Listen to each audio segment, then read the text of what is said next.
বাগানে এমন এক দুইটা মরিচের চারা লাগাবো যে মরিচ চারা থেকে অনেক মরিচ হয়, সংখ্যায় অনেক বেশি মরিচ হয়।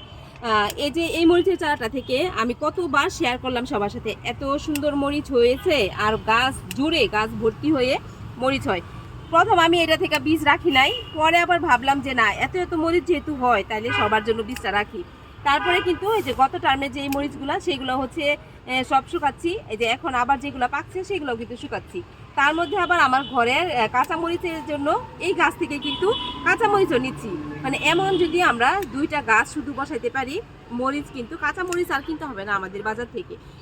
তো মরিচের আমরা এখন তো বর্ষাকাল, আমি বলবো যে বর্ষাকালে মরিচের চারা নতুন করে না বসানোর কোনো প্রয়োজন নাই। যেগুলো আছে যদি থাকে সেটা হচ্ছে সেটারই যত্ন নিবে।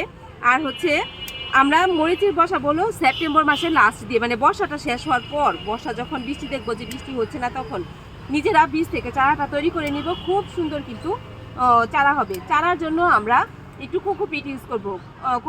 কোকোপিট দিয়ে আর হচ্ছে ভার্মি কম্পোস্ট আর কোকোপিট, এই দুইটা মিক্স করে তার সাথে একটু রুট হরমোন পাউডার, এটা সার বীজের দোকানে পাওয়া যায়, দারাজেও আছে যারা অনলাইনে আনতে চায়। তো কোকোপিটের সাথে এটা মিক্স করে আমরা এখনই রেখে দিব। একটু ছত্রাকনাশকও দিব। কোকোপিটটা কিন্তু একটু রোদ দিয়ে ঝুরঝুরে করে নিব। মাঝে মাঝে কোকোপিট থেকেও কিন্তু ফাঙ্গাস হয়। তার সাথে ছত্রাকনাশক দিয়ে আমরা মাটিটা যদি এখন রেডি করে রেখে দেই, তাহলে কিন্তু সেই মাটিতে যদি আমরা বীজ ফেলি, খুব সুন্দর মরিচ চারা হবে। আমার এখানে তো আমি যখন বীজ ফেলি প্রতিটাই সবার সাথে শেয়ার করি, আমার মনে হয় 90 থেকে 95% জার্মিনেশন হয়। এজন্য আমাদের প্রসেসিংটা ঠিকঠাক রাখতে হবে। একই সাথে আমরা মরিচের চারা বসানোর জন্য যে মাটিটা, সেই মাটিটাও এখন রেডি করব। যত দূর সম্ভব কোকোপিট দিব মরিচের চারায়। আমি কিন্তু আমার মরিচের চারা সবই কোকোপিটই তৈরি করি। তার সাথে হচ্ছে সমপরিমাণ আমরা যে কোনো জৈব সার মিক্স করবো, সাথে একটু ছত্রাকনাশক দিব, একটু রুট হরমোন পাউডার দিব, দিয়ে এই মাটিটাও আমরা রেডি করে রাখবো।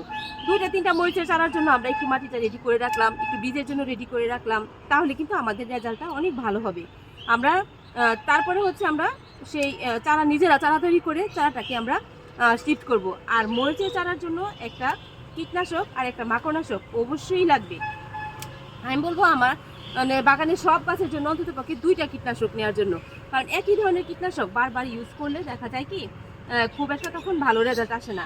আমার এখানে আমি ইউনিকাফ আর হচ্ছে ভার্টিমেক আর হলো প্রোক্লেম, এই 3টাই ইউজ করি। আর তার সাথে একটা জৈব এবার হচ্ছে কীটনাশক মাকড়নাশক মিশি, সেটাও কিন্তু আমি ইউজ করি। তো দেখা যায় চারা বসানোর পর থেকে প্রতি সপ্তাহে ফুল আসার আগ পর্যন্ত কিন্তু আমরা সপ্তাহে একবার করে কীটনাশক আর মাকড়নাশক দিব, সপ্তাহে একবার। আর হলো যখন ফুল আসবে তখন মাসে 2বার করে আমরা শুধু কীটনাশক আর মাকড়নাশক স্প্রে করব। তার সাথে আমরা ইপসম সল্ট দেবো ফুল আসার আগে, যখন গাছটা একটু বড় হয়ে যাবে তখন তার সাথে আমরা ইপসম সল্ট আর ফ্লোরা বা যে কোনো ভিটামিন বা পিজিএ যেটাকে আমরা বলি মিক্সড করে, ভিটামিনটা আমরা চেষ্টা করবো যে আলাদা দেওয়ার জন্য, একদম কোনো কিছুর সাথে মিক্স না করার জন্য। আমি কিন্তু একসাথে দিই, কারণ আমার সময় হয়ে ওঠে না। তো একটু ভিটামিন মাসে 2বার, তখন ফুল আসার আগে একবার দিব, ফুল আসার পরে যখন গুটি ধরবে তারপরে আরেকবার দিব। একদম যখন ফুল আসবে তখন আমরা একদম কোনো কিছু স্প্রে করব না। প্রতিটা মরিচের চারা কিন্তু খুব সুন্দর হবে। আর শীতে মরিচের চারা খুব সুন্দর হয়, খুব সহজে হয়। বর্ষাতে যেরকম প্যারা দেয় শীতে কিন্তু এরকম প্যারা হয় না, আর খুব সুন্দর মরিচের চারা হয়। সেপ্টেম্বর বসালে আমরা একদম বর্ষার আগ পর্যন্ত আমরা এক গাছ থেকে কিন্তু মরিচের চারা মরিচ নিতে পারবো।